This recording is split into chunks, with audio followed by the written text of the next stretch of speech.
আজই ডাউনলোড করুন আর এনজয় করুন আপনার পছন্দের শো। ম্যাডাম রেগে গেলে কিছুই করার নেই। ম্যাডাম হয়তো ভুলে যাচ্ছেন যে পাশা পাল্টে গেছে। এই কথাটা আমিও ভাবছিলাম বলবো, কিন্তু সবকিছু ঠিক যাচ্ছিল, তুমি খুশি ছিলে, তাই আমি আর এসব নেগেটিভ কথা বলতে চাই।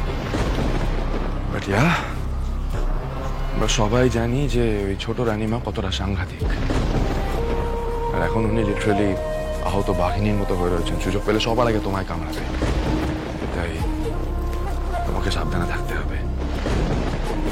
আর একটা কথা, কথায় কথায় বাচ্চাদের মতো শাসানি দাও কেন? হ্যাঁ, তো রিয়াক্ট করো কেন বাচ্চাদের মতো? বন্ধ করো এবার এগুলো। একদম না স্যার, আমার শাসানি বন্ধ হলেই ম্যাডামের হুকুমবাজি শুরু হয়ে যাবে। আর ছোট রানীমা, ছোট কুমার যতবার মানুষকে ছোট করবে, যতবার বিপদে ফেলবে, ততবার এই ফুলকিদাস উত্তর দেবে। তাতে উনি যা ইচ্ছে করুক। জামাইবাবুর বেলাতেও আমি রুখে দাঁড়িয়েছিলাম, ওনার বেলাতেও সেটাই করতে হবে। বাবারে, এই নাকি এতক্ষণ এনাকে ইউর হাইনেস বলে ডাকতে হচ্ছিল। একটু খোঁচা খেলো কি না খেলো, অমনি একেবারে ভেতর থেকে সেই অশোকনগরের সিলিন্ডার তোলা মেয়েটা বেরিয়ে এলো, যে শুধু অন্যায়ের বিরুদ্ধে রুখে দাঁড়াতে জানে।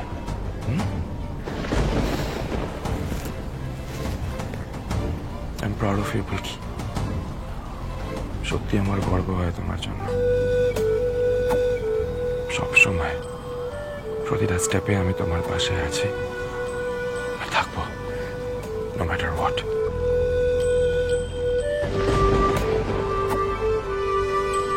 আমার আর কিচ্ছু চাই না স্যার, কিচ্ছু।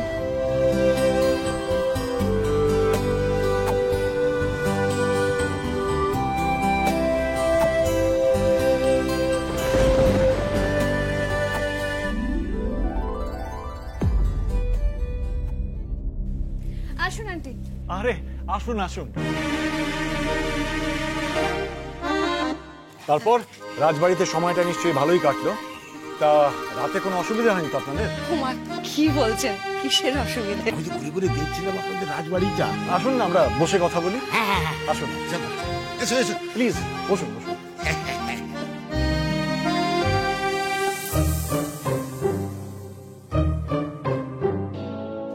আপনার ঘরে তো দেখে এলাম। বেশ করেছেন। কিরকম দেখলেন? হ্যাঁ, বাপ রে বাপ, বড় বড় কত সব সাজ সরঞ্জাম, আসবাবপত্র সব দেখেছি। লাল নীল নানা রঙের বোতলও দেখেছি।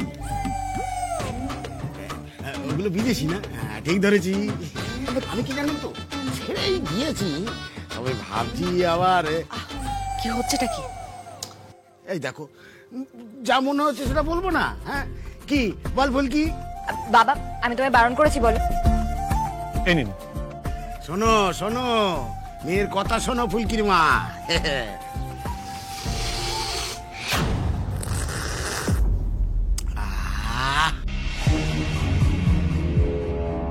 ইন্দ্র, আমার কিন্তু ধৈর্যের সীমা পেরিয়ে যাচ্ছে। দাঁড়াও মা, 1 মিনিট, আমি দেখছি। আঙ্কেল, আমরা কিন্তু চায়ের শুধু ফার্স্ট ফ্লাশটাই খাই। মানে? এই বাবা, শোনেনি না কোনোদিনও? স্বাভাবিক, ভালো চা বলি। হ্যাঁ, না মানে এর থেকে তো বেশি কিছু আপনার পক্ষে বোঝা সম্ভব নয়, তাই না? না খেলে বুঝবেন কিভাবে? হ্যাঁ, খেলে বুঝতেন যে এরকম শুরুত শুরুত করে চা খাওয়াটাকে একটা ব্যাড ম্যানার্স বলে।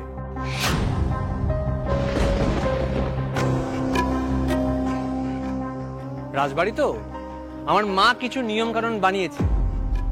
এতটাও কমফোর্টেবল হওয়ার দরকার নেই যে সব নিয়ম কানুন একেবারে লাটে উঠে যাক রাতারাতি। হলো, শান্তি হলো।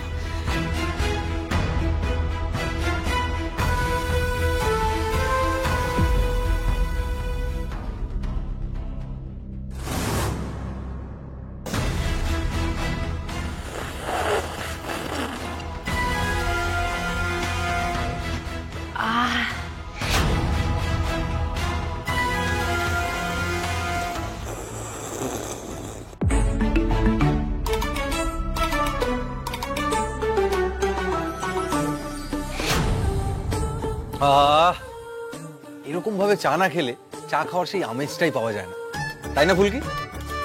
একদম তমাল দাদা, বাবা, তুমি বসে আছো কেন? আমরা তো সবাই চা খাচ্ছি। আরে বাবা, চাটা খাও, ঠান্ডা হয়ে যাবে তো। হ্যাঁ হ্যাঁ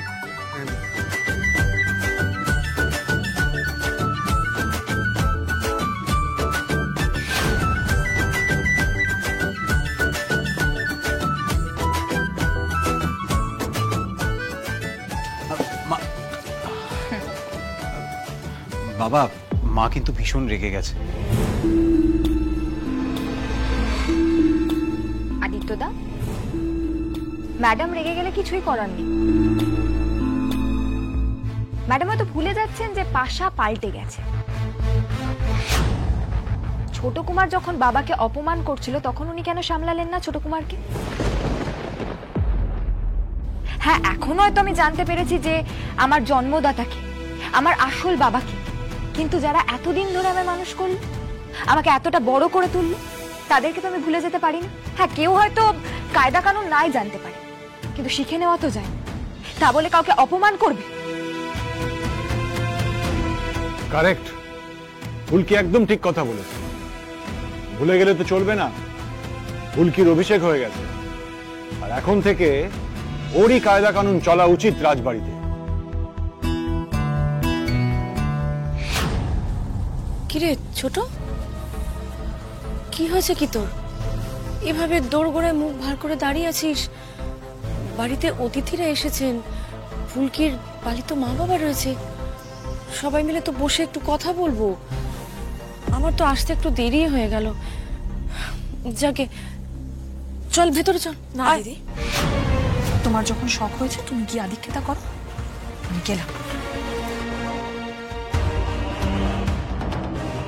ছোটর যে কি হয়েছে না, ভগবানই জানেন। মনে হয় ফুলকির এই বাড়িতে আসাটাও মেনে নিতে পারছে না। আছি। হ্যাঁ ওমা, আপনারা বেরোচ্ছেন নাকি এখন? হ্যাঁ। ঠিক মতো খাওয়া দাওয়া করেছেন তো? আমি একদম দেখার সময় পাইনি, মানে সামান্য কৃতজ্ঞতা যে জানাবো সেই সুযোগটা পর্যন্ত করতে পারলাম না। সে কি বড় রানীমা, কৃতজ্ঞতা কেন? আমাকে বড় রানীমা বলবেন না, দিদি বলবেন। আর সত্যি তো, আপনাকে তো কৃতজ্ঞতা জানানোর কোনো ভাষা নেই আমার কাছে। আপনি যদি আমার মেয়েটাকে বুকে করে আগলে না রাখতেন, তাহলে ঈশ্বরই জানেন ও কোথায় থাকতো। অমন কথা বলবেন না বড় রানীমা। দিদি, দিদি, অমন ভাবে বলবেন না দিদি। ফুলকি আমার জীবনে আসার পর আমি যে কত আনন্দ পেয়েছি, ও আমাদের জীবনটাকে একেবারে পাল্টে দিয়েছে। আমি বলে বোঝাতে পারবো না। আমারই সৌভাগ্য যে আমি এমন একটা মেয়েকে মানুষ করতে পেরেছি। আমার ফুলকি যারা কপাল ভালো, শেষ পর্যন্ত নিজের শিকড় খুঁজে পেয়েছে।